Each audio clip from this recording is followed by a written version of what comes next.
the Around the NFL podcast. More than just a camp body. From the Chris Wessling podcast studio, it's Around the NFL. I am Dan Hanzus. Heroes here. Marc Sessler, Gregg Rosenthal. Awooga. Another big week of shows. It's our, counting the Hard Knocks pod, our fourth show of the week. So I guess what I'm trying to say, Greg, is if you want to be like, you want the pulse of our league, Around the League's got you. So again, I don't know. Football is back. I not only appreciate the quantity of the shows, but the quality. To back up the fantasy football extravaganza, the 39th annual. So many. Which was a banger with now what is becoming one of our great new traditions, over-under predictions with such a big-name guest like Bill Barnwell. I mean, back-to-back. It's a train heading downhill, and I don't mean that in a negative way. Just it's picking up speed just by its sheer gravity. And I would just point to the listeners and say, "Oh, it's too much content for me. I have a busy week." Like, no. Up your nose or the rubber Yeah, hose. you have a responsibility in Am I this allowed too. to do that? No, I don't think so. I think you are. There was no foul language in there. But there's a YouTube program involved.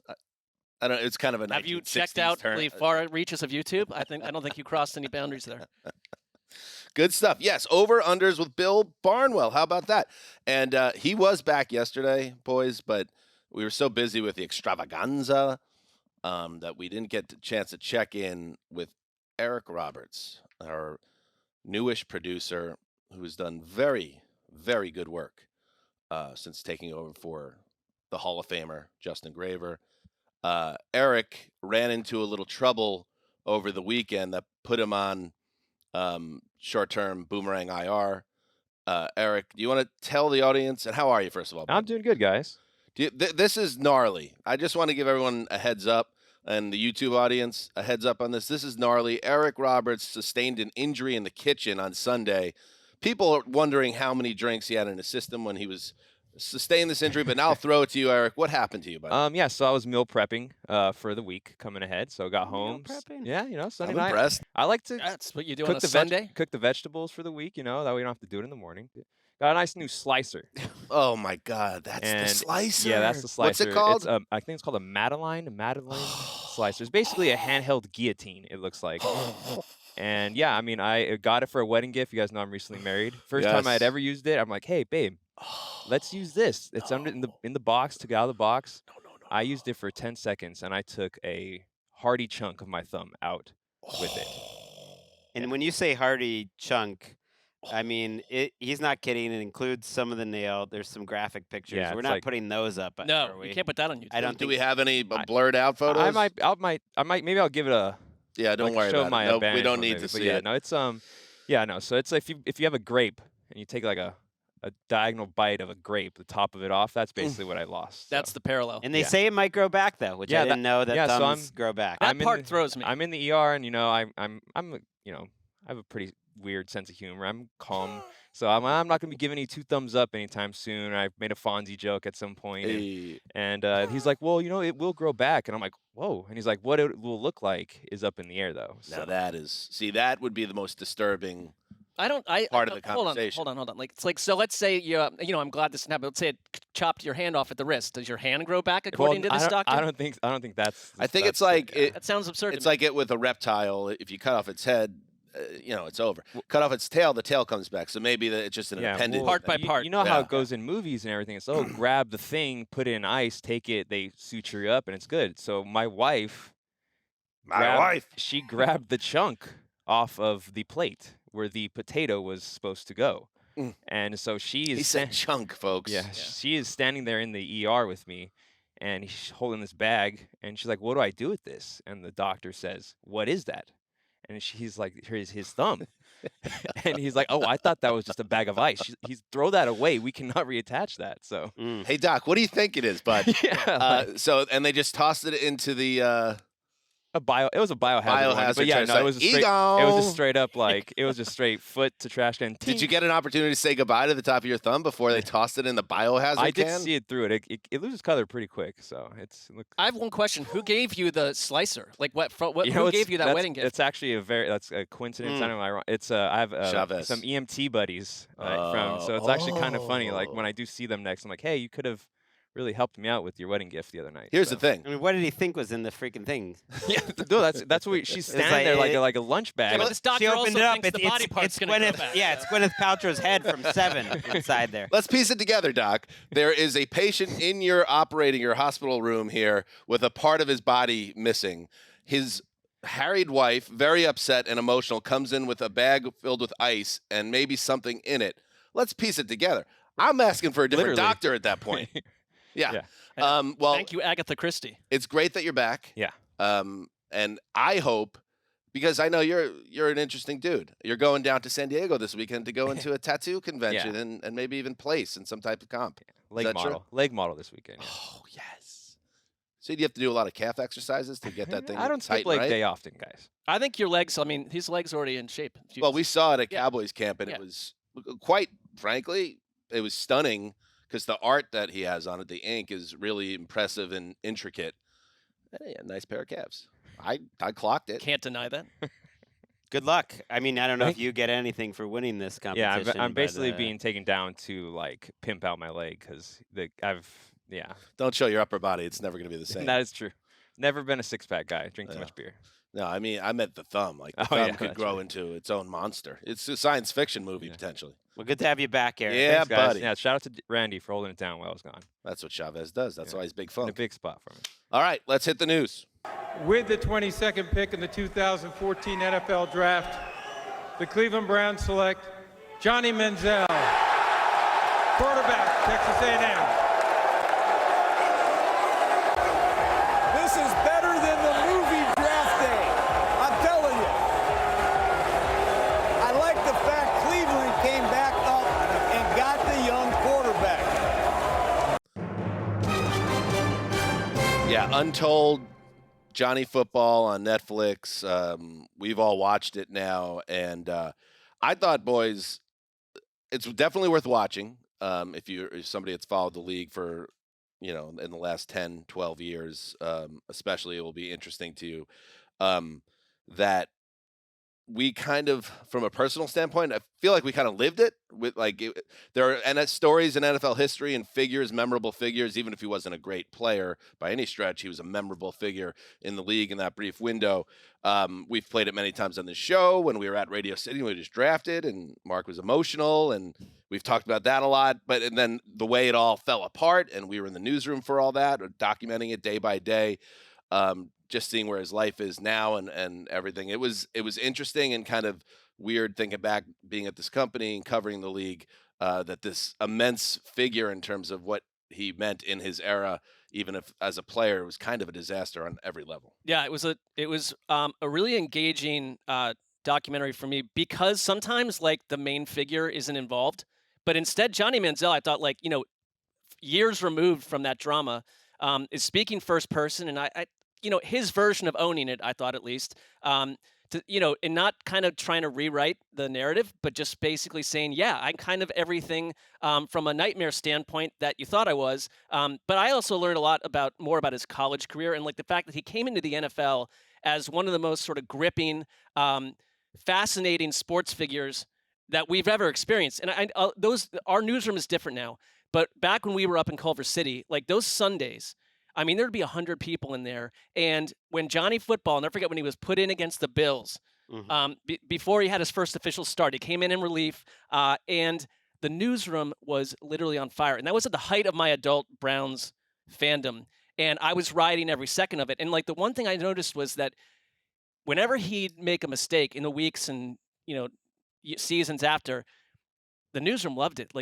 He was a real focal point of ridicule. And I remember taking it so personally because I was so engaged with the idea that he could have been Texas A&M version of Johnny Manziel for the Browns and changed the Browns forever. And instead you're watching this car crash happen in slow motion. And it was really a day-by-day thing because there'd be random Tuesdays where it's like they found him along the side of a road in a fight with his girlfriend, or it's fill in the blank. It was just nonstop drama. And it's like when he finally was off the team, there was this immense sense of like normalcy and relief. If he had been drafted by a less dysfunctional organization, he never would have even played. I mean, I know I know they took him high, but he was such a mess from the beginning, and we've heard this from former teammates of his that it was almost a joke when they announced that he was going to become the starter. What they didn't hit on as much in the documentary or as deeply, and it was short, is just like, I think the level of alcohol and drug abuse that he was engaging in during this whole time, especially in the NFL. I do think if he had gone to another team that he might not even gotten a shot on the field, but I think ownership there would push for that draft pick, push for him to get taken. And it was a reminder looking at the draft process. That was one thing I took away was like, man, these guys can get fooled because look, our lead draft analyst, you did a great job at the time, was all about that Johnny Manziel actually was a top 10 pick. And all these teams thought he nailed that pre-draft process. And he put it together for a while and answered questions for a while and impressed everyone at the combine. And then you hear in this documentary what a complete kind of mirage that was and how close it was that his NFL career didn't even happen because he was such a mess for much of that lead up. And you felt for him, but it also was pretty fascinating. I could have used more. Yeah. I could have used more than an hour. And it's 10 funny minutes. that we talk about quarterback being 8 parts and Johnny Manziel, and maybe it could have been 4. This could have easily been a 2-part, and you really could dig in. Yes. I thought, and also thinking back to the newsroom in the early 2010s, like those Saturdays, if you were working a Saturday shift, that's all anybody was into was Johnny football and all the drama around him. It does illuminate to me, and I know a lot of people that follow the NFL and are listening to this podcast love college football. I've never been a college football guy.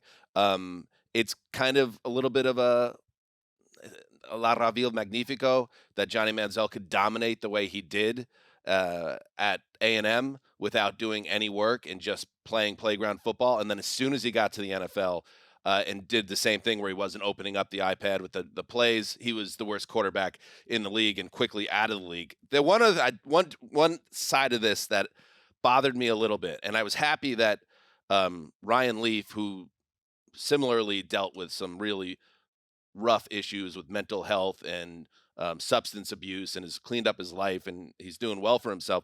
On Twitter, he kind of pointed out Marcus Spears had said how amazing it was and phenomenal the stock was. And Ryan Leaf wrote, why when sports are involved, everyone seems to put blinders on. In an attempt to entertain, Netflix set the conversation back. It stigmatized mental health, suicide, and substance use disorder, offered zero solutions, and took advantage of someone with an untreated disease.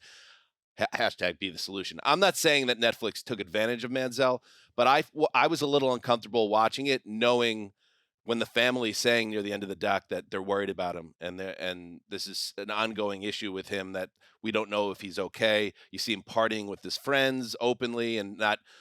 I just don't know if Johnny Manziel's in a good place now, and it was a little weird watching it. It's always a little easier to watch these stories when the person is out on the other side. And that's not the case with Manziel. I think that's really well said. I kind of left just, because the football player part of it, that I let go of that as a, ex-Browns fan so long ago. But like there was always something just more deeply disturbing about what was going on with Manziel and how, I think the Browns did try in various ways to help him, but he was beyond help. Teammates did. There's a bunch of anecdotes about what went on behind the scenes. But then his career is over. We move on to something else, and Johnny Manziel is still out there in the wilderness.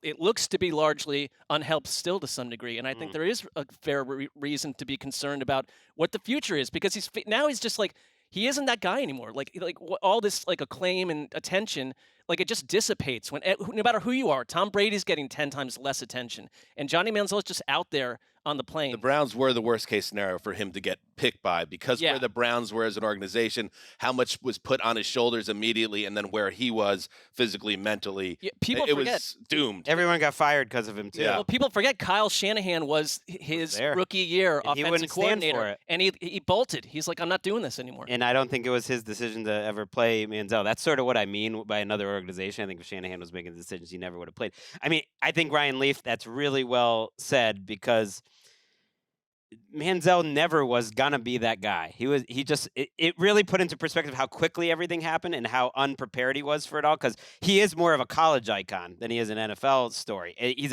He's one of the biggest icons in college football history. But they didn't do him a good service in terms of the disease he had. They also didn't in terms of like all of his domestic violence issues over the years, which has been significant, not only back then from college to the pros to recently, and he didn't exactly take accountability there. So you could have used more in a different touch on it. But I have a feeling there will be another one because he is such a compelling figure. I actually think it will be done again in like 8 or 10 years or something like that. Hopefully it's in a good place when we see that. All right, let's get to some news. Marlon Humphrey, cornerback of the Baltimore Ravens. His week 1 availability is now. Keep an eye on this now. We have hit the time of the summer. Mark erroneously stated it's late August. It's mid-August. It was literally the middle of August when I called it late August. But now when it's kind of that's the Mark. What did I used to have a word for it? It was something like the Mark tax or +2. It was just like the it's either +2 days, 2 weeks. 2 months. Whatever it is numerically, Mark always embellishes it by like 20%. Like it doesn't matter what kind of thing we're talking about. The Mark number tax? Yeah. I think it's more disturbing that I thought it was late August. Anyway, if you have an injury now you're in danger of missing the start of the season. There's just not enough time to get right, depending on what you're dealing with. And Marlon Humphrey is expected to miss time, according to Mike Garafolo, with an injury that may require a medical procedure. I don't know if there's more reporting out there because it was an undisclosed medical issue this morning is what the reporting was out there. He was a 17 He is expected starter to have year. foot surgery. Foot surgery. So Houston Texans on the schedule week 1. Hopefully Baltimore's defense can handle that, but you never know. And Humphreys, we'll see if he could play the guitar when he gets back. I don't want my star cornerback dealing with a foot injury as the season begins. I'd say he's their most important defensive player. Wow. They're really banged up in the secondary. Rock Ya-Sin has missed a big chunk of camp with a knee injury. Jameson Williams, Trayvon Mullen, who's more of a reserve guy. But these guys, none of them are practicing. They've been out. And when I look at, I think we just there's this perception that the Ravens just always figure it out on defense, and there's a reason for that perception. But their cornerback position is really thin right now. And you've got the Texans coming out of the gate. Don't hate that in week 1. Week 2, right away, those Cincinnati Bengals. So no Marlon Humphrey is a big problem. Yeah, it says he'll be out a month, which would probably be week 2. We haven't talked much about the Ravens defense, and I don't know what to think about them because you just ran through what's going on at cornerback. On paper, that's without Humphrey, but even with Humphrey, that's one of their weakest positions and one of the thinner groups in the league. And then I think what else is the problem with the Ravens? It's their edge rushing position. And maybe Odafe Owe picks it up. Maybe Ojabo, who was coming off of an injury as a rookie, becomes a guy. But they're very thin and question marks there. So questionable pass rush, questionable cornerbacks. That's a problem. Then again, I think back to the end of last year. What defense was playing better at the end of last year than the Ravens? They should have beaten the freaking Bengals in the playoffs.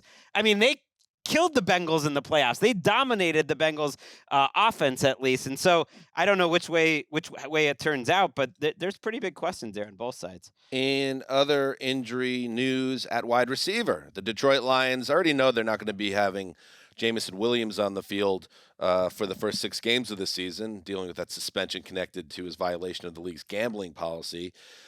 But now they're not going to have him for the rest of the preseason after he suffered a hamstring injury, so that kind of knocks him out of action for the rest of this summer, or at least through the preseason schedule. He played against the Giants. I don't know how much to make of that, but other than you just want Jameson Williams in the mix because he missed most of last year with the ACL recovery. And in other wide receiver news, you have Treylon Burks, the second-year Titans wide receiver, very important figure for them. Rap Sheet reports an MRI revealed a sprained LCL for Burks. That will keep him out a few weeks. There was concern, obviously, he suffered a season-ending knee injury in practice yesterday. Instead, he's on the shelf for a few weeks. But again, a guy that had a little bit of an up and down first year in the league that you want to hit the ground running. Now he's coming back from a knee injury. These are not good things. No, and we taped the fantasy extravaganza before we knew this Jameson Williams news. But I would have disagreed with our friend Mike F. Florio anyways on being high on Jameson Williams just because he hasn't been on the field. This has been an off-season long issue with him that he'll last a couple practices, even in OTAs, and then he's out for a week or two. And that's been his story. So to me, I saw our friend Matt Harmon, like he's getting drafted in fantasy leagues pretty high, but it's just like off vibes. I do not want any part of him in terms of fantasy. And as a Lions supporter, and I'm sticking with these Lions. I know we're not gonna make them the team of ATL, but I want them to win. I just don't think you can really count on Jameson Williams to be like some big difference maker. That's right. Let's bring it back. No, yeah, I mean, I like can't do it. Can't go back to back. the little bits that we've seen from Never been Jameson done. Williams, like the huge big plays and little spot moments, like Isn't there one? It's one. no, but I know, but you know the thing there is. I started to really believe in him last year and thought he could be a real difference maker for this offense. But you're now at this point where like if something doesn't happen at the end of this season, this first round pick is starting to look really in peril. And it's the Chiefs game is coming up very quickly, and they don't have you've got Josh Reynolds and Marvin Jones. They asked Dan Campbell about your guy Denzel Mims, where is he at? No. How is he progressing? And here's what Dan Campbell said: "He's in the room. Wish I could give you more." He's not gonna make It's the like, team. thanks a lot, Dan Campbell. He's not going to make the team, and it's another month plus where Jared Goff is not working with Jameson Williams, and it's like he missed all of last offseason's program. I mean, he got hurt in college too. That's Right. That's one of the reasons he fell in the draft. And as I stated during the Manziel conversation, I'm not watching college football closely, but he was a stud. I know that. Right. At Alabama, right? Absolutely. And so there's certainly talent locked in his body, but the bust vibes are strong thus far. It's not anything to go into a panic about, but not a great start, especially when you factor in the gambling thing. Just messy. Speaking of bad vibes, bust vibes, I do not like the Thursday night opener vibes. I didn't like it when the schedule came out. I like the Lions. I just don't love that spot for them against the Chiefs at Arrowhead on Thursday night. I feel like there's so many directions we could have went with that first game. Hopefully I'll be proven wrong and it's going to be instant classic. Just You know what, though? a little nervous about it. I'll say one thing for the NFL schedule makers, because they tend to go real obvious or conservative with the opening game, where it's like you kind of know who both teams are. This was kind of feels like it was made at a weekend bender, and they're like, let's just I go think with this. Rosenthal had something to do with it. Well, I mean, but directly. it's aggressive, but there's variance here. It could be a hot mess, or it could be delightful. Well, famously, my desk was near the scheduling department in the Famously, the yes. NFL offices the year I was there. I like it. We don't need to start previewing week one, but I had a vision one night a few weeks ago. I'm not saying what was happening. I was just hanging out by myself at the house that night, and I felt like I think the Lions they're gonna put up a good fight. Maybe they even win that game. They're gonna show up. I hope you're right. And it's gonna be like in the 40s or something. It'll just be like a stupid 2 minute people that like defense will be like, this is too much offense. It's like, no, let's go. Sounds like Sam that will Laporta. be my line by the end of that game. In the history of this podcast, one of my favorite ridiculous storylines ever was after the Mexico City game. What was it, 53-50? Who was that? Was it 51-45? I think. No. It was. I think it was Chiefs, double Rams. 50 burgers. Yeah, Rams Chiefs, yeah. And all the articles for the next few days. This is what football is now. Welcome to the new NFL. It was 54-51, and it was like, shut up. you know what the funny thing is though? That you never know it when it's happening, but that literally was the peak of the Jared Goff Rams that night. It actually went downhill pretty soon thereafter. They had that Bills and those Eagles games that shut them down, and then they had the Super Bowl later. That night was it.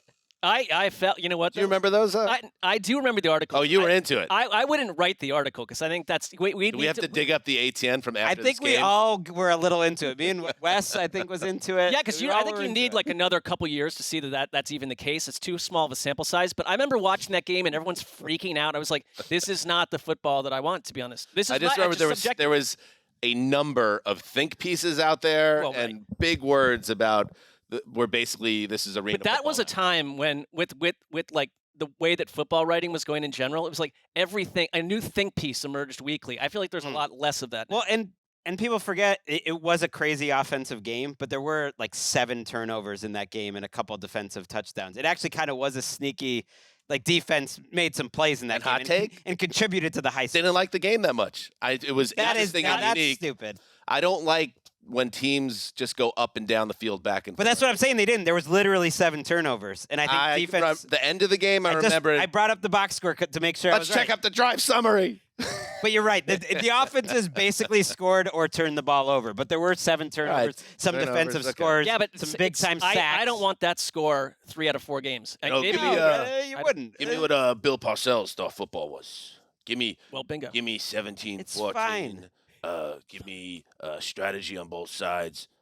Back after this. It's like the huge peanut butter and chocolate piece of pie. Too much. That comes Too out. rich. And you think it's too much, and then you think it's been 4 years Greg, since do I you had something do you like this. understand Let's that Dan try and I it. do not agree with you? Let's try this. We do not agree know, with you. but I'm All right, but disagreeing. you're simply not even listening to Dan and Mark. Opinions vary, Greg. Back after this. Last thing, disgraceful. That's the only thing. Put up this tweet, Eric, if you can, because you only have one thumb now. Look at this. Look at this. Teddy Bridgewater, number 50. Greggy. The Lions, I'm taking them on the under, whatever the under is. Why? Because we've taken this too far. We lost control.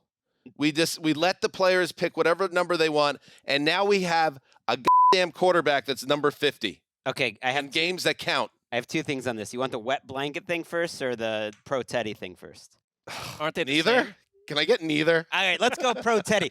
I love it that Teddy's thinking different. I mean, you say don't want everyone to be automatons out there. Teddy's changing the game here. He's 50. The fact that so many people got upset about this, to me, that's a good sign that Teddy's doing something special. Okay, what's the other bad take? Well, the wet blanket thing is there actually weren't any numbers available, literally. What? And that he's going to end up getting assigned one of the actual quarterback numbers when some of those people get. Oh, well, then it's a charade. It's just a charade. Well, It wasn't his choice No, I know, either. but it's There something- literally but- isn't a single number available Greg, in 1 to 20 Greg, or whatever. If it's not his choice, you can't turn around and tell us how original he is and how well, I think he dangerous chose is as a after thinker. that. He chose in Greg's after. defense, he did present both sides of it. Right. Yeah, sound that's what effect. I mean. But Teddy Bridgewater, I know he's not a star and he's not at the level of QB, in my opinion, that Greg sees him as. But he's a veteran. He's respected. There's got to be a camp body, like 3rd or 4th string quarterback that you go up to him and be like, bro, Teddy's former first-round pick. He's been in the league 10 years. He's taken 10, and you're going to grab 50 and deal with it, or else. You have to send an intern over to deliver that news, and He's a humble then guy. we're not having this He's conversation. a humble guy. He doesn't Teddy, wanna... no, keep Teddy out of it. Yeah. That's what I mean. I'm with you. I'm with you. You're I don't going know. to Teddy and saying, Teddy, bad news, 10-year veteran, been through amazing levels of diversity and come through, and you're widely beloved behind the scenes in the NFL. We don't have any numbers for you, pal. Okay, so now so you're 50. It's an organizational breakdown. I get you on that front, but it's just a summertime play thing. It won't even be true come September. I think it's a that- bad sign for the Lions. Now, I don't know if the reporting I saw on that is accurate, so I hope that when the opener shows Teddy on the sidelines week 1, it's 50. And if you thought I was annoying with the Geno Smith renaissance, We did think that. when Teddy Bridgewater is dropping a 40 burger on the Cowboys in the divisional round to lead them to the NFC Championship, just wait. I'll be able to die happily, after You are this utterly delusional. When's the last time Teddy had a game? Let's check out the game. I mean, I think he went in there for the Dolphins for about 6 minutes. He kept getting hurt. He kept playing without Armstead and getting hurt. He had some games for the Broncos. A very misunderstood season. You don't need to go through everything. Well, was you very clearly bring- understood. You're the one that does this, that makes us relitigate this over and over. And you drag the two of us through it. You're on the podcast. I with know, me. but it's just like this is unnecessary. This is an unnecessary direction. He was like His Denver Broncos season was misunderstood. It It's just a absolutely wild was. take. He was above average PFF grade. He was a solid starter on a terrible team. All right, I like this. Week 13, 2021, against a terrible Detroit defense, he lit them up. Okay. Well, he threw for 179 yards, but it was 38 to 10. touchdowns. They started that season nice. Remember, they beat the Jags. He threw for over 300. Whatever. Relax. I think we're trying to get you to relax. But to your point, his passer rating was 95 that year. I mean, okay, He was fine. yeah, but everyone's is 95 now. This is not 1989. it's fair. All right, let's take a break, and then we'll get Bill Barnwell in here.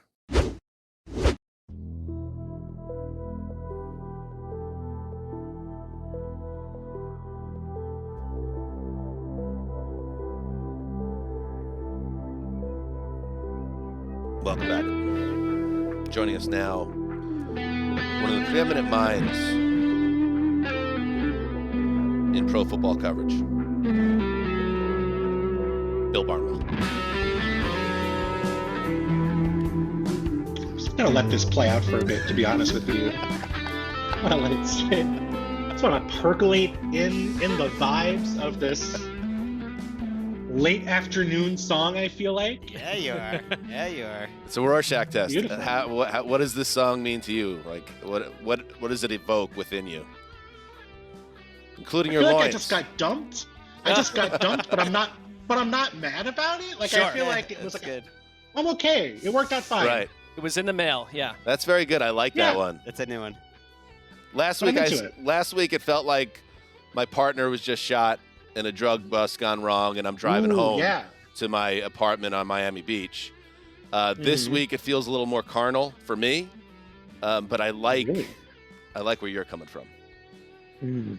More I think carnal. we're in similar wavelengths. Yeah, like I'm a little. Yeah, go ahead. Do we want to get into how much more carnal it is for you, perhaps? Well, I think would like to explore that. Kyle Brandt put it well that it had a silk stockings vibe to him.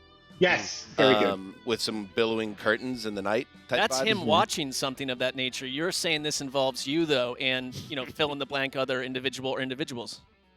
I don't know. Maybe. You're taking it down Sessler Road, and I'm just No, I'm just asking old a follow-up Sessler Road. question. It gets so- a little Okay. multi-dimensional. Put it that way. Bill Barnwell.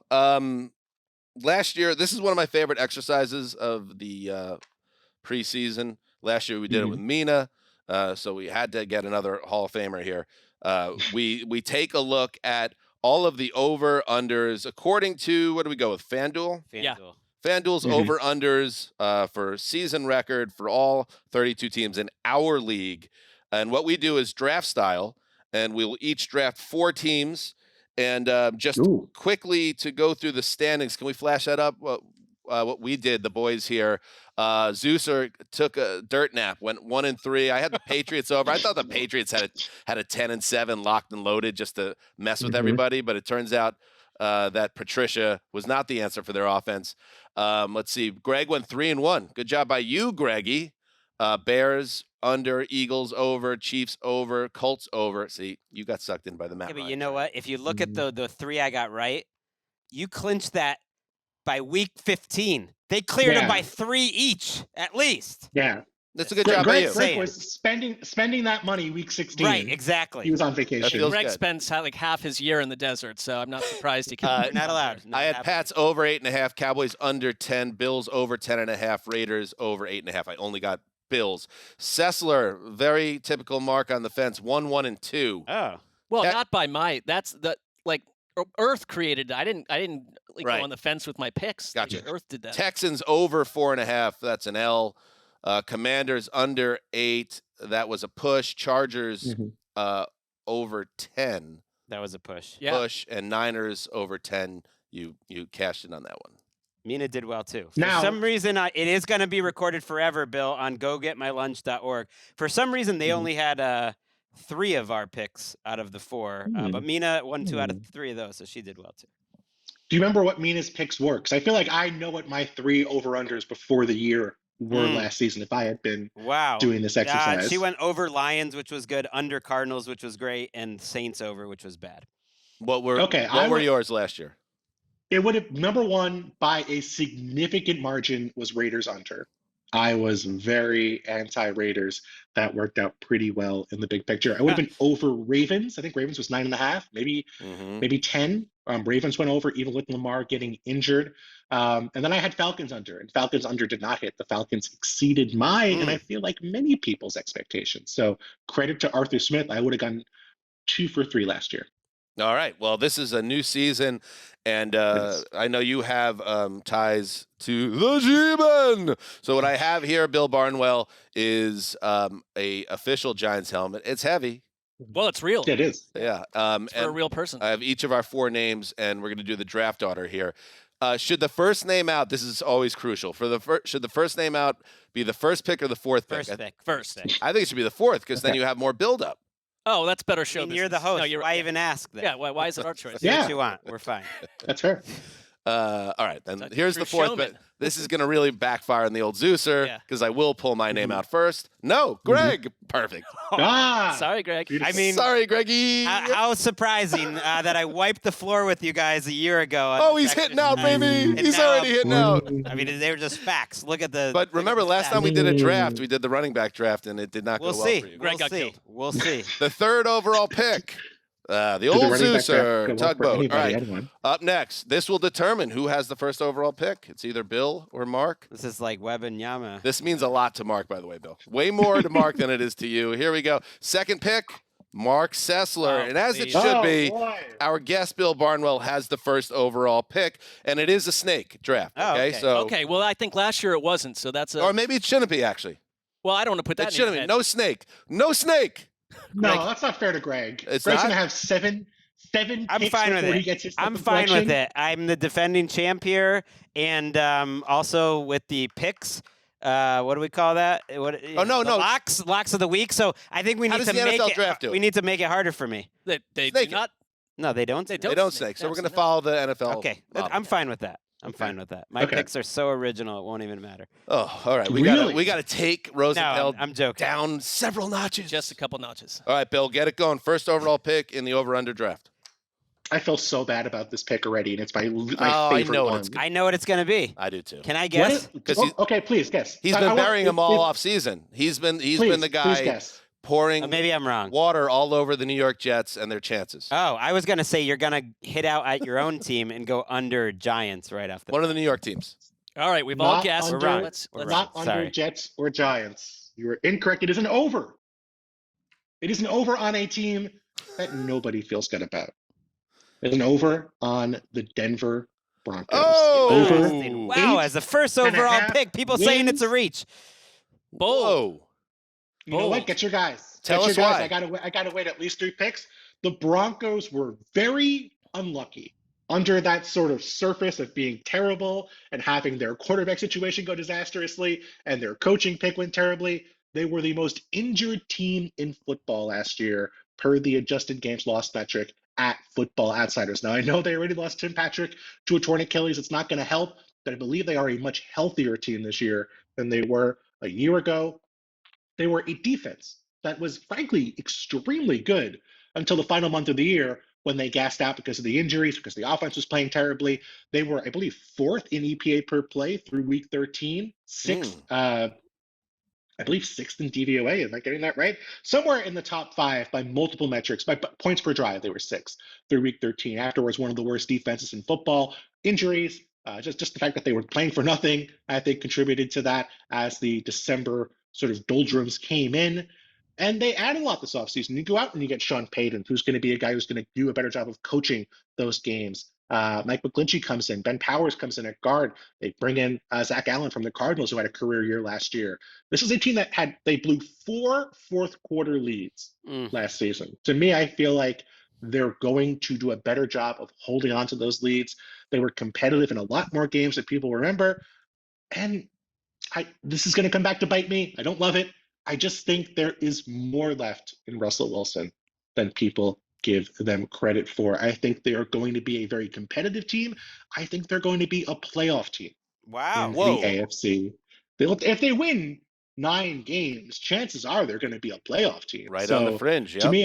to me, I think they can win 10 games, and I think they will be a playoff team All right, in and 2020. I don't know if I stated it, but the Broncos are 8.5. So Yes. Bill is banging the over on the Denver Broncos. I think it checks out, and I do think Thank you. Wilson didn't become a terrible player overnight. Now there I'm checking it off. people that correctly pointed out, Greg, last year, that you could look at his final year in Seattle, for instance, and that maybe this was a trend and he's going downward as a player. But I like the chances of him being humbled with a better coach and a better situation, better health around him. I don't know if I'm banging a winning record for the Broncos, Wow, though. That's strong, though. I don't know. I'd That's a say tough one. to Yeah. go from last year's Nathaniel Hackett disaster to Sean Payton is one of the bigger coaching adjustments that I can recall Seems like it since we've matters. worked here. I think Sean Payton's always gotten when post Drew Brees, he's still got the best out of every quarterback that was under him. And I just think there's going to be a lot more organization here. The defense has been solid all along. I think it's an interesting and daring and intriguing pick by Bill. Yeah, it is kind of it's why you have Bill on, because he thinks differently than most. And no, it's not. I mean, you're giving like original takes that we're not hearing elsewhere. And I think our listeners will remember over Broncos as the Bill Barnwell team. To me, there's just so much uncertainty everywhere that 8.5 makes sense. Like offensive lines are very hard to predict. They have like I don't know why it weirds me out. They have like a first-time offensive line coach, Zach Strief. Like Vance Joseph takes over the defense. There's different parts of the defense which look good, but to me, it's all the whole team feels extremely unpredictable. So to me, over 8.5 is a bet on Sean Payton, which over the years is a great bet. But otherwise, I don't know. There we go. I just don't know. All right, so we're off with a bang. Marc Sessler, you are up next. This will not require too much analysis. This is I feel that's kind of what we do here, but I think it sort of speaks for itself. We do have 12 picks, though. You're right. We got to move it along. Well, that's true also. But Andy Reid, since joining the Kansas City Chiefs, the Chiefs have never gone under on their win total. They've gone over every single year. They're sitting at 11-5. There are 17 games in a season. I trust this 11.5, yeah. 11.5. I trust this team more than any team in the league to go over, and it's just like an absolute home run out of the park. I'm not even going to have to think about this again all season long. Barring an injury to Patrick Mahomes, they're going over. They're not winning 11 games. They're winning 12 or more. No problems. Who do you trust more, coach-quarterback combination in the league? I think it's a good pick. Sound. It's logic. It absolutely, they check out.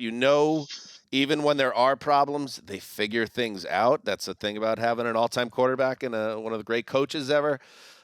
Is there any red flags, Bill, to you that make this team potentially different? I don't think we're going to have to worry about a Super Bowl hangover here.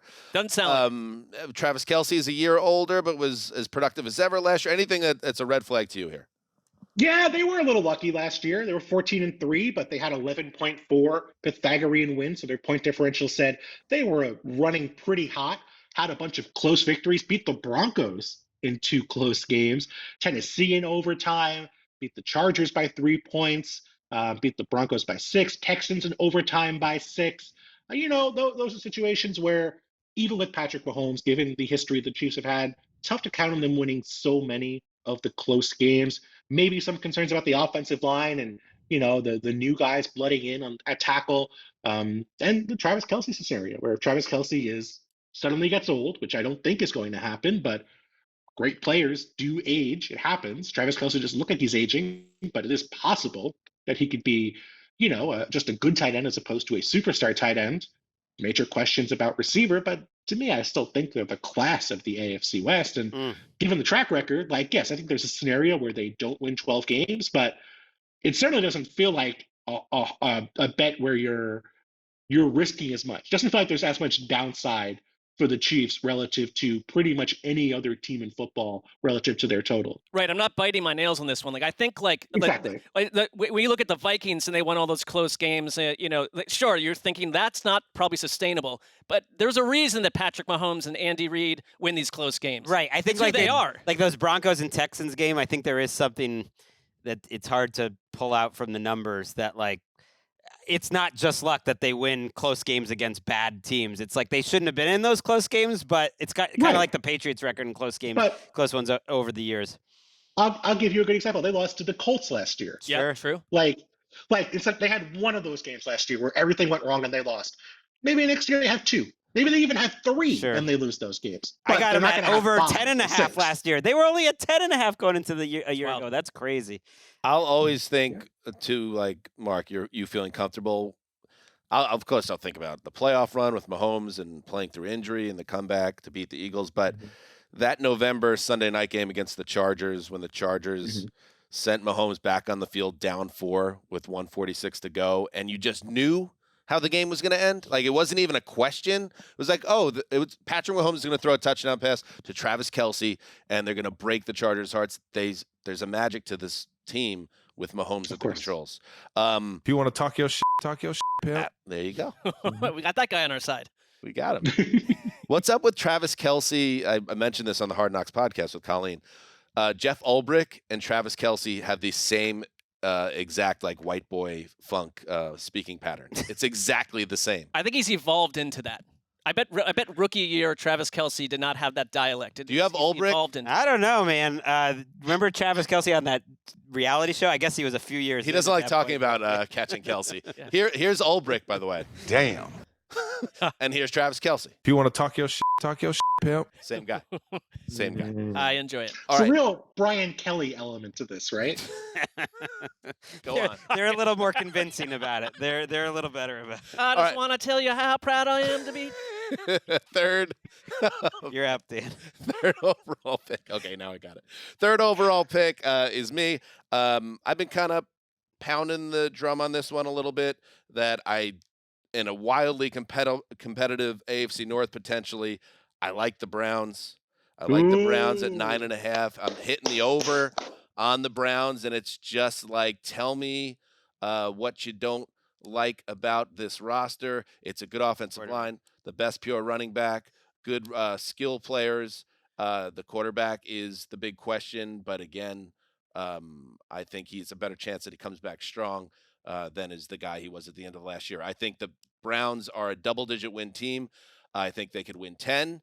I think they can win 11 if everything broke right. I think they could even do better than that. So I'm pounding the table there on the over at 9.5. Wow, I felt very strongly this morning when I was reviewing this to go under. You still could. I mean, now that's not taken. Yeah. that's true. I really do. I think it's the years of Browns disquiet inside of me, but I just sense like roster looks really solid. Andrew Berry did a nice job shoring up the defensive line. They improved at wide receiver to some degree, and yet we're still getting whispers and reports out of camp that the passing game has been totally disjointed. I think it's a wait and see what this offense looks like. And I've been a Kevin Stefanski fan for the most part, but just something about this journey feels like they're not going to add up to the sum of their parts. So we'll see, Dan. This is a very interesting one. I know Football Outsiders loves Brown. Do you like Brown? do. You sounded like you like the Browns too, Bill. I do. I'm absolutely on the Browns bandwagon this year, and You stole doesn't a pick from Bill. like the Broncos doesn't feel great.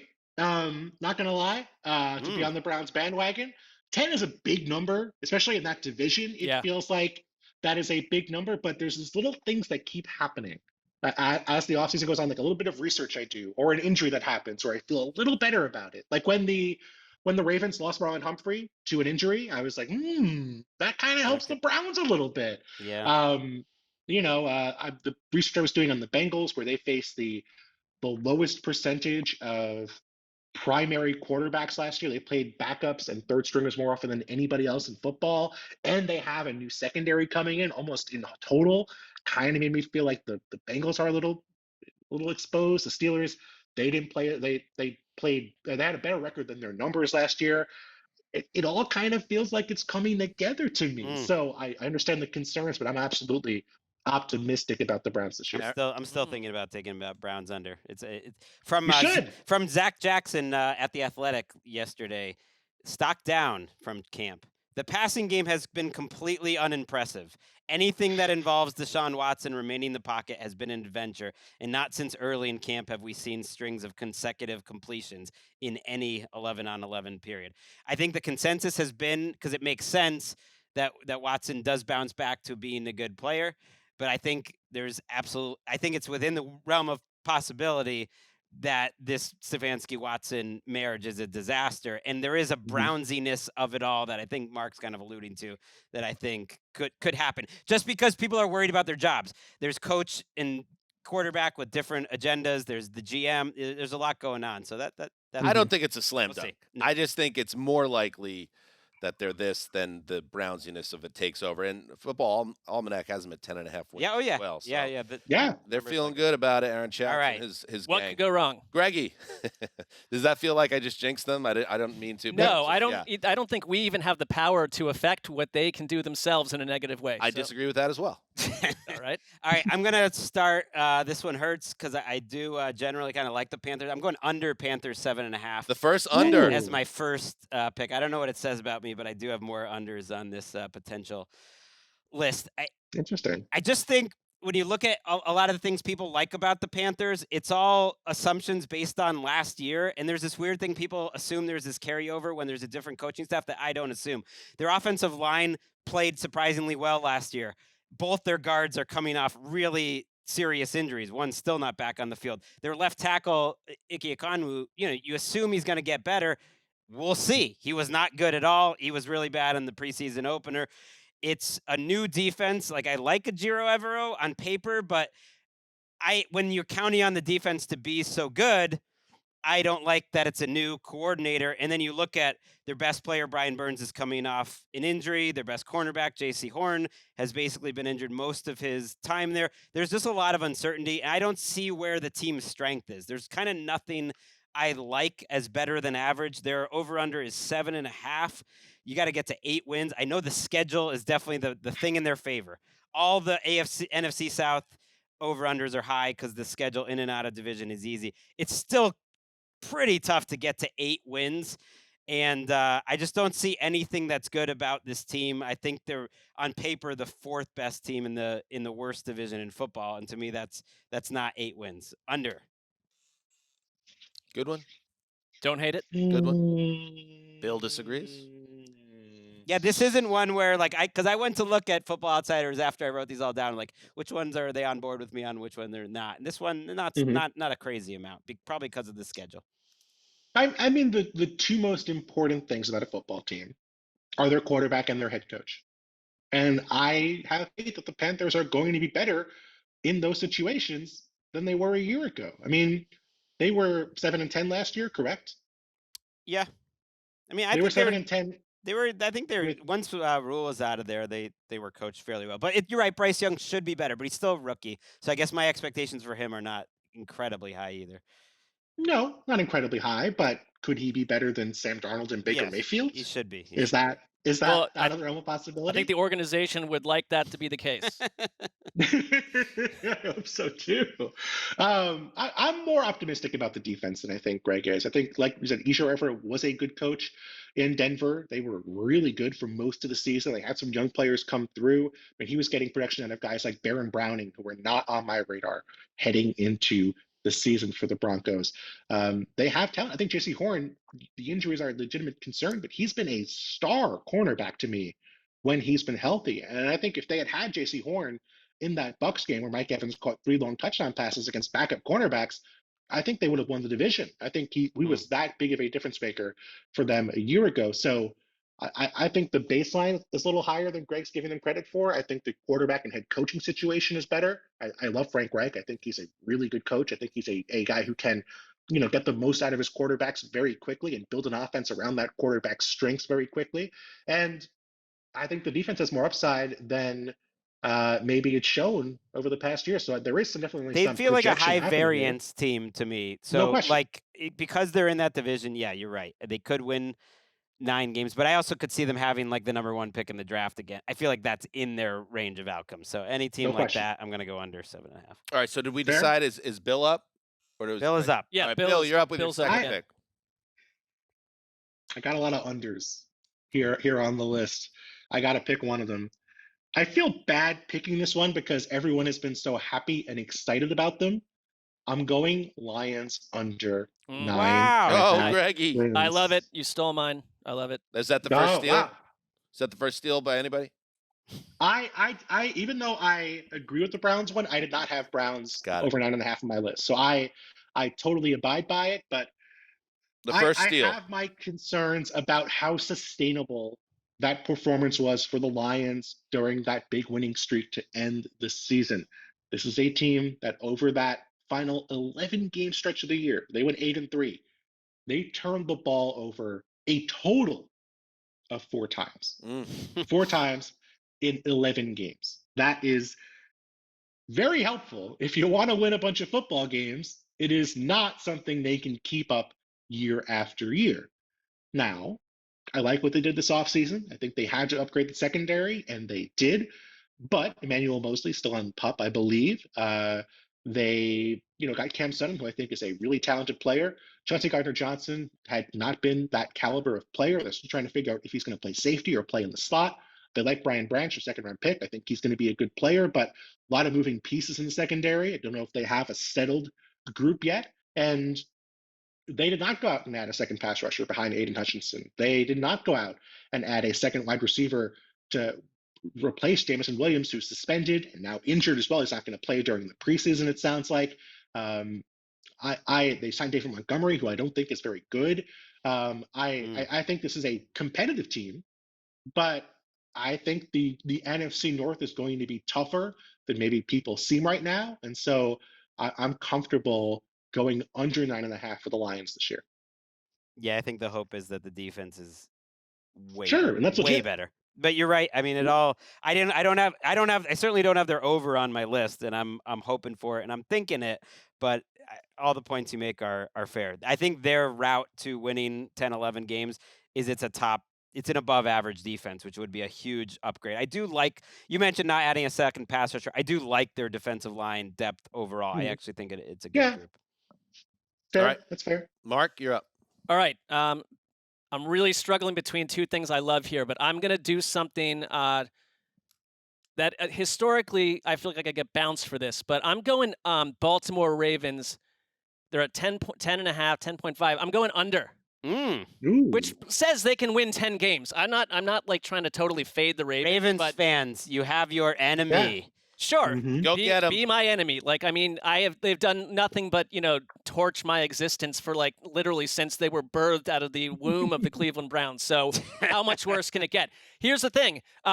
I think there's this assumption or perception that we're just going to get the same Ravens defense that we've gotten for so long. I think there's some questions there. We just talked about it with the Marlon Humphrey injury. Could be out for the start of the season. Their cornerback depth is a problem to begin with. Edge rusher, what's going on there? And, the whole, like, Lamar Jackson, look at me, I'm going to throw for 6,000 yards. I know it was tongue-in-cheek to some degree, but that's a huge, I'll see it when I believe it. What happens with this offense. They did need to make a change from Gregg Roman, I think, just for the morale of some of the players on that side of the ball. You've added Odell. You've got some nice pieces at wide receiver. There is hope there, but I don't know if that all comes together right away. I think you're in a really top-heavy, rough-and-tumble division inside a really boiling AFC, and the Ravens, to me, are not one of the 2 or 3 teams that stands out. They're going to get this all together. I think Lamar Jackson, believe in him a lot, but injuries about 2 years in a row sabotage them. I just feel like 10 wins feels comfortable to me. If this were 9.5, I'd really struggle with it. But 10.5, I don't see them going 11. So I'm comfortably taking the Ravens under. The only thing I would say is they do have a Pro Bowl backup at quarterback in Tyler Huntley, which is going to be a very good point. If Lamar gets hurt. Yeah, one of the weirdest storylines of the offseason though is it doesn't seem like John Harbaugh likes Tyler Huntley. Like, they don't seem to want him on their team. Like, I actually think he might not make their team, that they'll trade him for, a late-round pick, just because he's trying to make Josh Johnson win that job over him. It sounds like that it's been an open competition. He's hurt right now. Anyways, very compelling, Mark. All right. Yeah, I buy it. I'm up next. I'll do an under as well. All right, you know what? I'm out on the Bucks. I'm going under on the Bucks. 6.5. 6.5 so low. I know it's low, but it's a situation that I don't love the QB head coach situation there. I think the offensive line declined last year, and now you don't have Brady firing it out in half a second anymore. The defense is a little bit older. We could talk about the defense because I'm curious what you guys think about what you'll get from them. Their special teams has been bad. And then you have the Baker and the Kyle Trask of it all. Baker's going to be the week 1 quarterback. Baker loves to hold on to the ball. You have Mike Evans there, obviously. You have a Godwin there. Those dudes are going to get some numbers, but I think it's more likely this time next year we're talking about Todd Bowles' ancient history. Baker and Trask, ancient history. This is a transition year where they drop a 5-12 on us here, and they get a quarterback in the draft, and they're rebooting the whole operation. So you can make a case that they could hang around in that division. I'm going to say there's a team that's going to take a step back there, and it's going to be them. I got the Bucks under. I'll add one little point that puts me on your side. I don't think it's that hard to go over in terms of just maybe winning a couple games they don't deserve to win. So I'm kind of tempted on both sides, but I don't like the combination of the quarterbacks. with Todd Bowles has always sort of struggled, I think, to find like that play caller. And like Dave Canales, he was Geno Smith's QB coach a year ago, but he's never called plays. And that matters to me. I mean, I think when you hear long-time offensive coordinators talk about the first year they had to do that situationally, you've just never been in this situation. Not that he hasn't maybe behind the scenes gained some experience, but the whole combination right there feels like it's ripe for underwhelming results on offense and maybe a potential disaster. I like Todd Bowles. His game management last year was disgusting. Hey, we all like Todd Bowles. Bill. They got away with so many bad decisions late in games last year. I sickened looking back at some of those games and when they punted late in games and still managed to win. The Saints game, I think, was the classic one where they did not deserve for a single second to win. Yes, that's my concern is now it's Baker Mayfield or Kyle Trask. The only thing I would say about this is 6.5 is not a big number. No. But it's just it's hard for me to imagine a lot of people going to Las Vegas or going on their online sports book, sitting there going through the numbers and saying, I feel good about betting on Baker Mayfield and Kyle Trask to win 7 games. People are going to be hammering that under. It kind of feels like a trap to me a little bit. Okay, I understand that. And what I meant with Bowles there is I think we all, including Jets fans, gave Todd Bowles a pass for what happened in East Rutherford. But now you look at his, 6 years in, he's 32-49 and been to the playoffs once and lost. And the playoff was one of the worst playoff teams in recent memories, sub 500 team that won the division last year. With Tom Brady. So it's like, and then I know as Tom Brady was here's the I guess the other way to look at it. Championship coordinator at some incredible jobs as a coordinator, but you're right. Great coordinator. Tom Brady last year was at best a league average quarterback, so maybe the drop off isn't as steep as people might think, but still it's going to be a drop off. And I get super nervous about a head coach that hasn't gotten results and a potential disastrous quarterback pairing in our league in 2023. The only case for them and why I flipped them in Carolina and already went under is just they do have good they have good players on their team. Mike Evans, Chris Godwin, Tristan Wirfs, Vita Vea, Devin White, Levante David, Shaq Barrett, Jamel Dean, Antoine Winfield. They have a lot of good players on their team, which a lot of these teams that are in that 6.5, 7, 5, over under don't really have good players or many good players. So I just feel like maybe that adds up, but I don't feel good about that. Should we just? I wanted to see how many players Greg would keep naming as he was going to finish that sentence. Just that's a lot. That's a lot, though. Ryan, that was the point. You didn't mention Ryan Jensen. There you go. Ryan Jensen's there. Carlton Davis is there. It's like when in the movie when they're tracing the call and the police is saying to the person draw it. Keep talking. Keep okay, yeah. No, we got it quick. I'll go next. Greg's up next. Do we want to do 3 rounds instead of 4? Yeah. This is what happened last. All right, we're going to do 3 picks this year. Okay, so keep that in mind. Should we just do a lightning round? Yeah, we'll do. All right. Yeah, that's what we did last year. It was 3 rounds and then a speed round at the end. We're the exact same people every single. Our lightning rounds go on for 52 minutes, just to let you know. Hey, give us a 8:00 delight when we get to the lightning round. Okay. Gotcha. All right. All right, we're Greg. still in the second round. Your second round pick is. I'm gonna go Bills over 10.5. Okay. I get the schedule, and that's why it's low. I get the reason the rest of the division's good. I get people are bored of the Bills, but like the Chiefs, I do like that, that they've been so consistently successful. 13 wins a year ago, 11 the year before, 13 the year before. Josh Allen's in his prime. The coach is in his prime. There's a lot of continuity. And so I just feel I feel safe in their hands, kind of like you did with the Chiefs. Maybe not as safe because I don't think they're going to win 13 this year.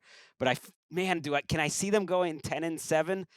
I think that's pretty unlikely. And so to me, 11 or 12 wins and them still being the best team in the AFC East is the most likely outcome. Doesn't mean it's going to happen, but to me, it's the most likely. To get to 11 or 12, you probably got to go probably 4-2 in the division, right? Doable. And then take care of the business in the rest of the out of division tough schedule. The out of division schedule's tough, and I see all the weaknesses. I just think there's been a kind of looking past the strengths, and I'm a big fan of continuity when your players are actually good, and they have it, and most teams don't. You can start off the season a little faster than other teams. Yeah, 13 wins last year with an injured Josh Allen for half the season. Passer rating dropped by 18 points after the elbow injury. You get so Von Miller I think back at people- some point. You know, your secondary is much Hopefully, yeah. healthier going into the season. And I'm guilty of this, but I feel like we've all there's a little bit of Bills Fatigue. fatigue, No exhaustion. question. No question. It's like, I want to just project something different for It's them. like the So KC pick that you had. It's a similar vibe. Some people are like, Right. oh, they're not going to win 12 again, or we're sick of seeing them win 12. To me, they're a little like Yeah. the Chiefs were a year ago at this time, where people were a little sick of Yep. the Chiefs, and it's still Josh Allen and Sean McDermott who I believe in. Yep, no question. I'm but- there. By the way, not to, because we got to keep rolling here, but the you know what's fun is the franchise encyclopedia for the Chiefs. let's read the entire thing on air right now. Here it is. Romeo Crennel, 2-14 in 2012. Andy Reid comes, okay? This is years before Patrick Mahomes. 11-5. I'll just do the wins. 11, 9, 11, 12, 10. Then Patrick Mahomes arrives. 12, Super Bowl. Or lost the conference game. 12, won the Super Bowl. 14, lost the Super Bowl. 12, lost the conference game. 14, won the Super Bowl. That's what I mean. Like, they've been the over every year that That's Reed's it. been there. I'm giving some more juice to your heat. Yeah, well, that's why it's a total sports lock. Or more heat to your juice, like a steaming glass TSL? of orange juice. That sounds less Weird. appealing. Let's move on, Bill. Bill, third Yeah. pick. I just talked about the Chiefs.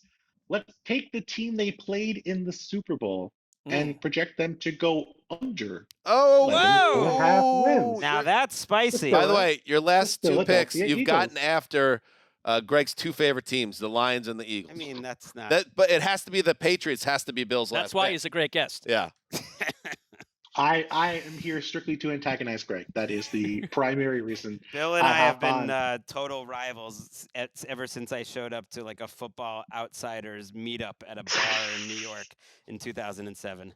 Weird. What happened? It's been You guys both wearing we got leather into a fist jackets. fight. There can only be one. Greg, Sorry. Greg beat the hell out of me is what it boils down to. Yeah. Right. No, of course.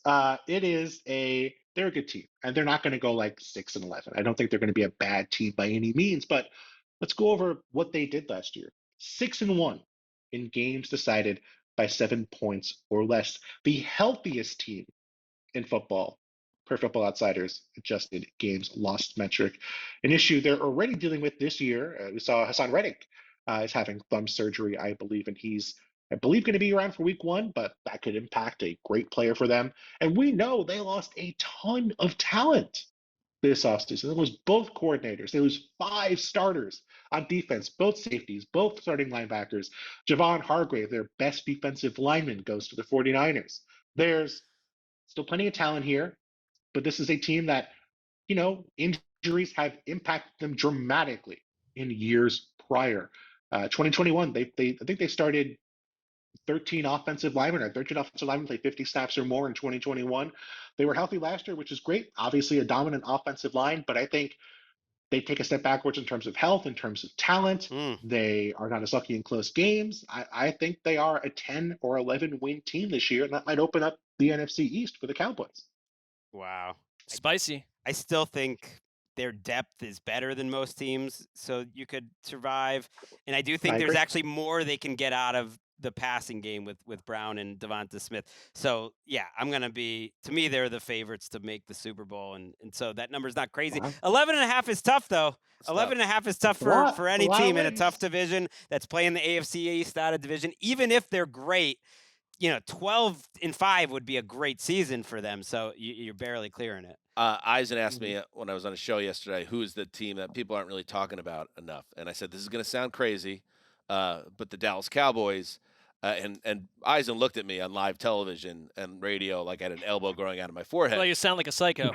That is weird. Plenty of people are talking about them. And but not talking about them in the way that Bill is alluding to, that they could win that division, that they have the ability, if the Eagles come down a little bit, that there's pieces in place and could be a fun division race, which I don't think a lot of people are talking about. Yeah, absolutely. That's fair. I think they're the best 2 rosters, just pure rosters in the NFC. Mark, your pick, number 3. I just want to say to the group that I absolutely love my draft. I think that I Still set got a 4th round. Don't Well, check the football yet. You've only done half your picks so far. Well, Yeah. I'm about to give you my third right All right, now. let's do it. They sit at 8.5. and I think it's not accounting for how juicy they will be. That they'll be. Everyone's talking about last year's Detroit Lions. This year's Atlanta Falcons, who continually stack up more wins than anyone expects under Arthur Smith year after year. It's not been like. Let's calm down. I'm not. I feel calm and define collected. Stacking wins. Have they had a winning record? I think last year they were 7-10 both seasons. They surprised last year. People That's were just some counting them serious out. Stacking. 8.5 in that division in an NFC that's sort of a milquetoast. They are, under Arthur Smith, going to punish teams. There are questions at quarterback, but I think they did a great job keeping their offensive line together. They added parts all over the place on a defense that needed help. That's a little bit of a wild card, but I like what they did on defense. It wasn't a sort of a dream team type splurge. It makes sense what they did. And I think that you've got guys like Drake London. You get a bounce back year from Kyle Pitts. You're not putting so much pressure on Desmond Ridder because I think this is a team that they showed in the past, and they're going to do it again with Bijan Robinson. They're going to run the ball down people's throats. And in this NFL, if you can do some of those things, if you're strong up front on offense, 8.5 wins is not too much to ask. I think they're going to get to 9. I think they're going to win that division. Like, define bounce back season for Kyle Pitts, because it wasn't his fault last year that they couldn't even throw the ball straight out. Well, or just Stay healthy. Like, he wasn't healthy, but I mean, they had the metrics of nobody got more off target passes than Kyle Pitts. Yeah, but that was be better this year. That's also, I think that was I would say that's more Mariota than it was Ridder. I thought Ridder. I don't have high hopes for him, but in each of his starts, he got a little bit better. It was a lot to ask to throw him in there at the end of the year. They have incredible confidence in him. They're seeing more than we are. I haven't seen it all on the field. That's an X factor. But again, you can get to 9 wins with the way that team is composed. I love this one. It's on my long list. It wasn't quite a steal because I don't think it would have made my top 4. But I don't get if we're not allowed to wager. We signed the gambling policy at the NFL. I have till August 31st. You have till August 31st. I don't get why the Falcons are a game lower than the Saints. I kind of like them both to have winning records this year for a lot of the reasons that you said. Ritter's a concern, but man, I think they're going to be a pretty good offense and a great schedule. I guess I'm not pounding any overs when I don't believe in the quarterback position for a team. Fair. That's your prerogative. Is that? Oh, it's my turn. I don't like the vibes in Tennessee. I think that it's time. You never fade the big dog, as Evan Silva says, Derrick Henry. And a lot of people faded the big dog last year, and he had another representative Derrick Henry season. Is it possible that he could do it again? Of course. But they have a bad offensive line, not a great pass catcher set up, an aging quarterback who struggles to stay healthy, especially if he's getting beaten. I like Vrabel a lot. I think coaching really matters and gets these teams those extra wins. This is 7.5. 7.5 is the number. I wish it was 6.5, but that's how it works.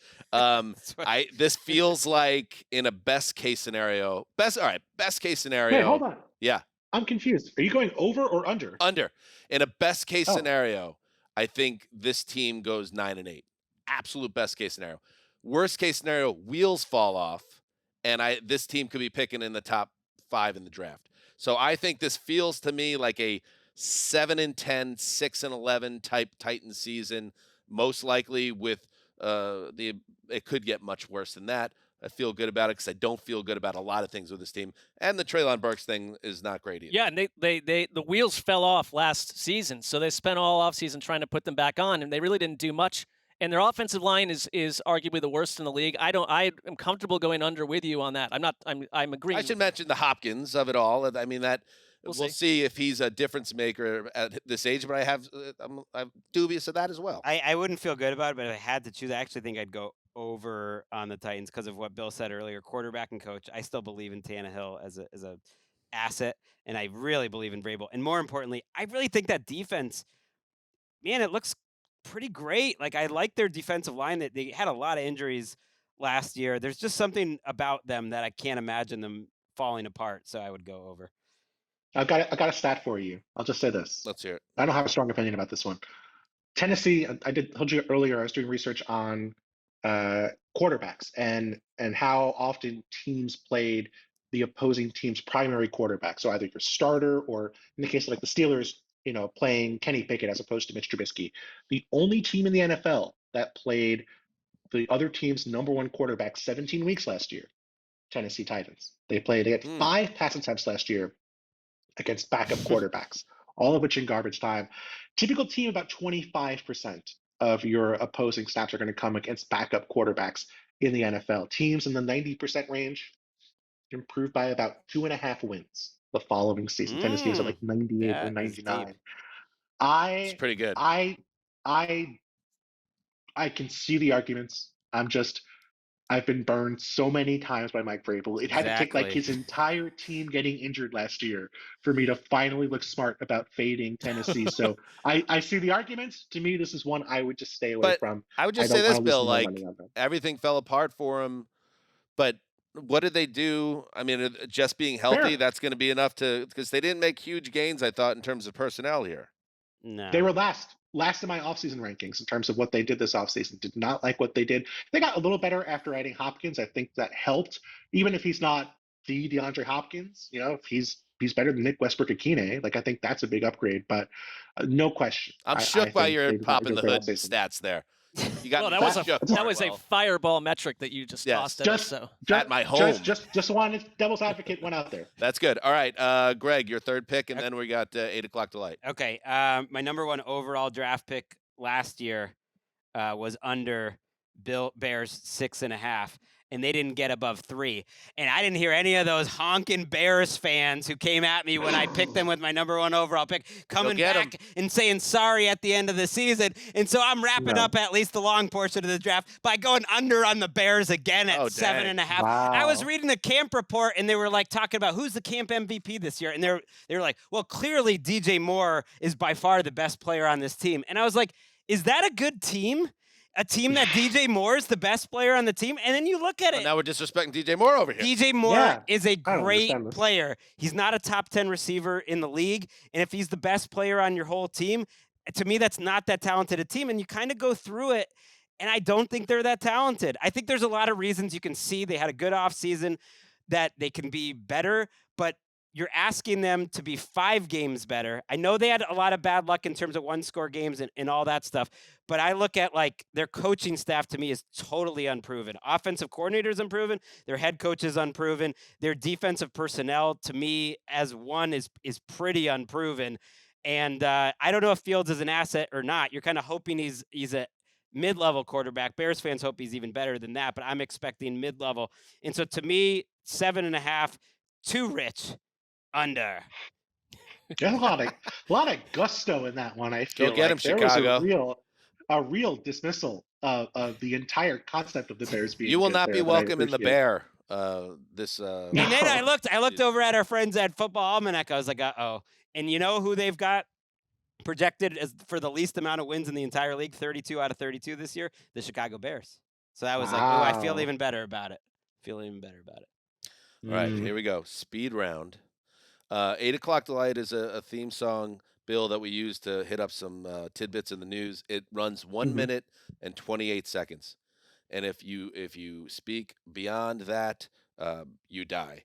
And Greg, you will be picking last, so it's up to you. It's up to us now to at least give Greg runway. right. So Greg needs deserves No question. some semblance of time, 20 to 27 seconds. Okay, does that check out? No. 20-ish seconds. Somewhere in that neighborhood. Yeah. So once the music starts, Bill, you will share yours. What's 128 divided by 4? That would be 31. 32. Okay. So just take 30 seconds. Oh, 138. In your mind, it's an internal clock. Good luck to everyone. Hit it, Eric Roberts. Why am I doing math on air? There we go. Rams over 6.5 wins is my final pick. Just counting on them getting healthy after being the second most injured team in football last year, down to third string offensive lineman. Really a bet on Sean McVay and the offense being competent enough to carry a defense that's Aaron Donald and 10 anonymous players to 7 or 8 wins. Mark. All right, I'm countering your initial assessment. I'm going Cleveland Browns under 9.5. I already said why. I believe Steal. it. He I stole it just from believe me. it. I believe it. I don't know why. I have a weird feeling that things are not going to go I as know what you're really doing. swimmingly here. as It's fine. people think. I understand. You stole it from me. I understand. I said my bit. I so know you have Greg, it's time. all rooted, all this like stuff personal, wanna but just root for yours it. is more. I just wanna It's I man got you. versus self. It's all good. Yeah. Greg. What about you? Oh, it's my No, turn. you- Oh, good. Yes, yes. Of course, the New York Jets. Everybody get out of my life. The logic checks out. The logic checks out that they will go plus 9.5 because they're going to go 11-6. What possibly could go wrong? All right, you took my Browns, so I'm going to do what I thought Bill would do at the beginning. Under Giants, 7.5. Got a lot of questions about that defense. Don't think the offense is going to make up for it. You got time? Stretch? Trace I mean, the I ball. thought- We survived. Talk more. Just going to send a little heart out. Oh. To just No. a little extra. Holy Greg. Just a little extra. You just made a 5th pick. Just for fun. Yeah, now It you gotta didn't ridiculous count. person. You have to It do a didn't whole other count. round now. It doesn't count. Just It wanted didn't to mean send anything. my love. I guarantee that if you get one of your picks wrong, next year you're going to kind of say, I also picked. You know what? Oh, you know what we're going to do here? Greg does things. Let's bleep out what he said in post because we can't let You him have won't the even fib. remember it. Because Bill's right. Bill's right. He's Yep. if he has a rough year this year, he'll say, "Well, I did get right if he did." You bleep that And out. we can't have it. We won't remember it. So you got to didn't bleep even- that too. You didn't even Bleep remember out- we bleep did out the this whole You thing. got segment. to bleep it. You didn't even remember we did this segment a year ago. Oh, we got to do it anyway. Greg won't remember go. something he said on the show a year before that it's attached to results and competition. I don't, Sure. because I thought we only picked 3 a year ago. I was going by go get my lunch. Thank you to Nick Fortier. Include Always. all 4 picks. If you want to put my 5th in parentheses as a hat, that would be fun. He'll never hear it. He'll never know what it is. Nope, bleeped out. I'll DM him. Bill, thank you so much, buddy. You gave us plenty of time, and now you're going to hit the Way streets too in much Manhattan. time. Sorry, Bill. And Thank you, my we friends. thank you, good man. Of course, There he anytime. goes. See you, Bill. Bill Bye-bye. Barnwell, he said it all. And we've said it all. Great week of shows as we continue to drive through training camps and preseason. We'll be back on Monday sharing some thoughts on the second week of preseason action. And I think we're going to try to get Colleen Wolfe back in here, if possible, for ATN. Another episode of the Hard Knocks podcast as well with Connie. So the machine, there are no reverse gears in this tank, as I've said many times. We are moving forward over rough terrain with ease.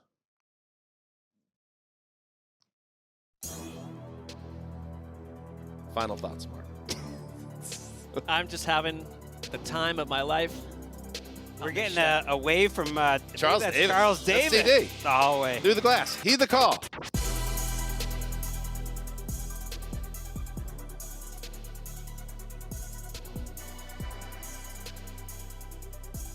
Oh, Bill's still there. Hi, Bill. I'm not leaving.